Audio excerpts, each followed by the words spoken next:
I'm here to talk about multipolarity and some of the issues involved with this. And I would say to start out that multipolarity is indeed a reality. Of course, there is a degree continuing of bipolarity in the system. The main pillars, of course, are China and the United States.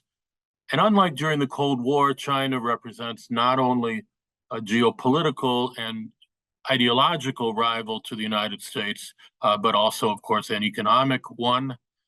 United States is seeking to contain China's rise, increasingly through coercive economic measures, sanctions on high tech. Yet at the same time, the countries are tightly interdependent still, and United States is trying to confine its containment to high-tech areas. In particular, National Security Advisor Jake Sullivan calls this a small yard and a high fence. I don't think this will be successful in the long run. You can just look at the phenomenal comeback of Huawei to see just how powerful China's engineering and high-tech capabilities are. At the same time, neither of the pillars, United States or China, exercises the same degree of power over their clients or allies as during the Cold War. This, of course, is especially true for China, and in the BRICS, for example, it's becoming stronger, more significant, more cohesive. But at the same time, the countries within the BRICS still have different economic and strategic priorities. Now, within NATO, Europe is bound very tightly to the United States. In fact, more so than ever before. The war in Ukraine has really severed Europe's and Germany's connection to Russia. Russia has now emerged, interestingly, as the fourth largest economy in the world, according to purchasing power parity.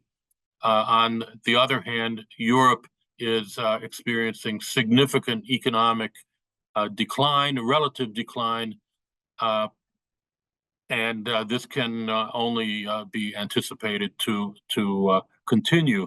United States is carrying out, along with this, policies, of course, in the context of Ukraine, growing energy exports at higher prices to Europe, but also mercantilist economic policies, the Chips and Science Act, the Inflation Reduction Act, which are really bringing about very much economic pain and deindustrialization in Europe.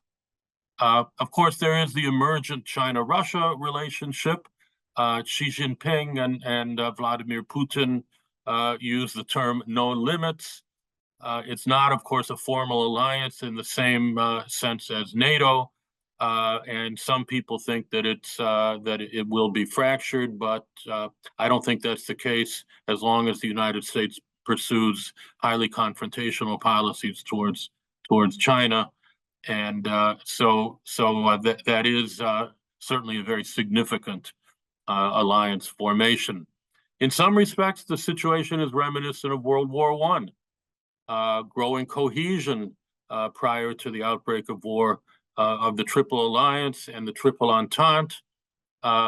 Today, China and Russia deepening ties with North Korea, Iran, and growing escalation on the part of the West. It's reminiscent of Christopher Clark uses the metaphor sleepwalking into war to describe World War I. And you can see something of this taking place now with the alliance formation, alliances tightening both in Europe and in Asia. Now, as far as the European Union goes, notwithstanding appeals to European autonomy, Europe is, as I said earlier, very much subordinated to the United States. I noted Europe's striking secular economic decline. If you compare Europe's GDP in the world in the 1970s to today, you're seeing growing deindustrialization.